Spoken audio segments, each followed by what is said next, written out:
Food. We eat it every day, and most of the time we don't even think about it. But there are people all over the world who do think about it, nearly every moment of every day. Will they have enough to feed their families? Can they give their children the nutrition they need? Too often, that answer is no.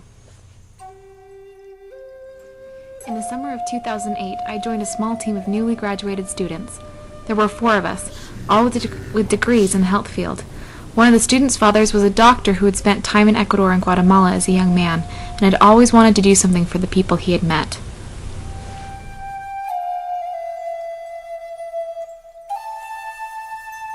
Our team's purpose was to go down to these countries and perform a nutritional needs assessment of children up to age 13.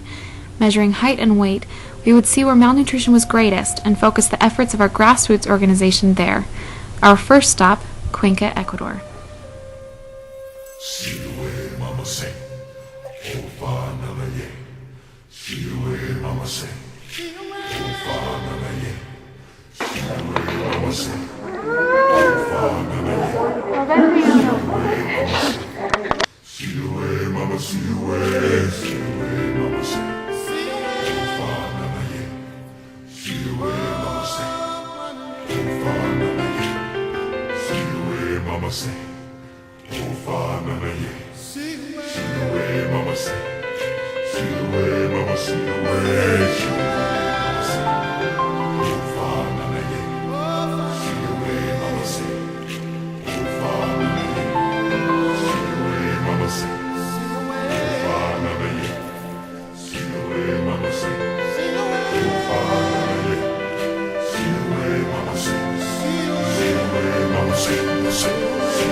We took some time to walk around the marketplace.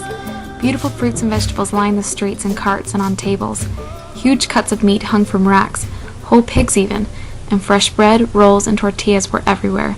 I kept thinking, how are these people malnourished? They're surrounded by food. A second evaluation stop was in Otavalo. The population there is 25,000, but it is surrounded by villages, which gives it a more rural feel, and it is less developed than the big cities in Ecuador. Many of the children we examined were dressed in lovely traditional outfits, and some spoke Quechua, a derivative of ancient Mayan.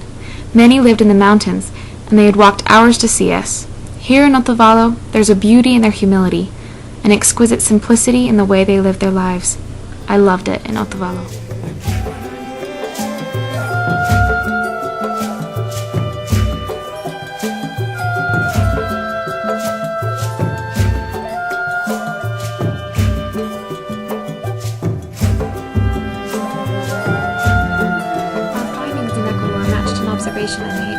It was easy to see that the difference in the way people ate depended on their socioeconomic status.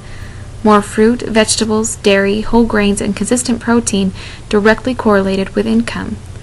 Though the meals provided for us were full of fresh breads and meat, often chicken or beef, with plenty of fruits and vegetables, the daily diets of the people mostly consisted of potatoes, corn, beans, and rice.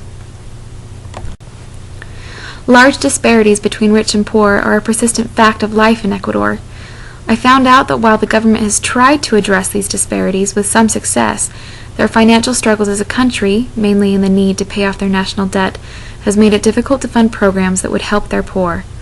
Throughout Ecuador, stunted growth caused by malnutrition affects 26% of children under 5, and in the areas we evaluated, we found that this was worse among the indigenous people who simply do not have the money or education.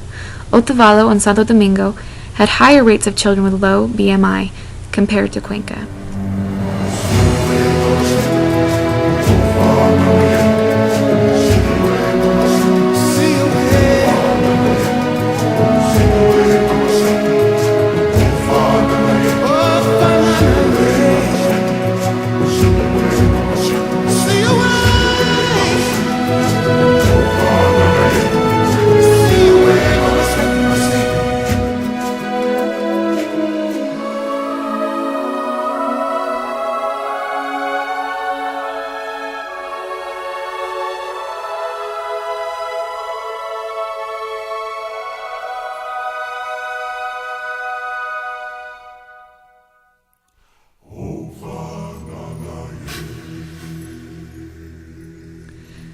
After spending a week in Ecuador, we traveled to Guatemala.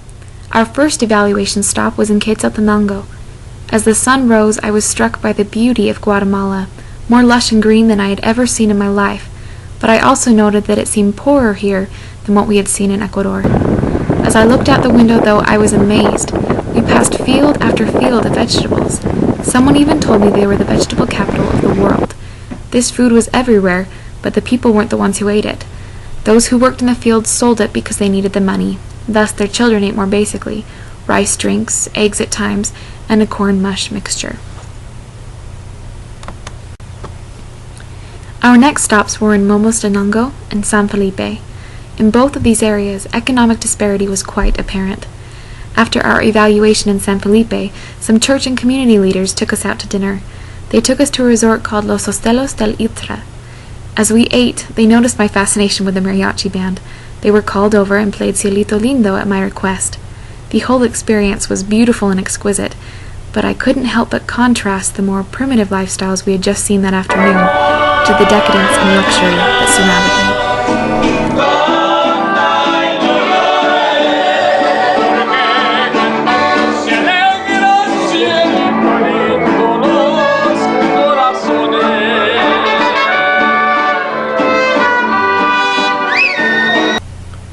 We also evaluated children in Chimaltenango and Patricia. The need here is clear, and I later found out that Guatemala has one of the worst nutritional conditions in the region. Nearly 23% of children over 3 months and under 5 years of age suffer from general malnutrition, while almost 1/2 suffer from chronic malnutrition. 49% under the age of 5 suffer from stunted growth. Each city that we visited seemed roughly equal in levels of malnutrition, while all of Guatemala displayed a greater problem than Ecuador as a whole.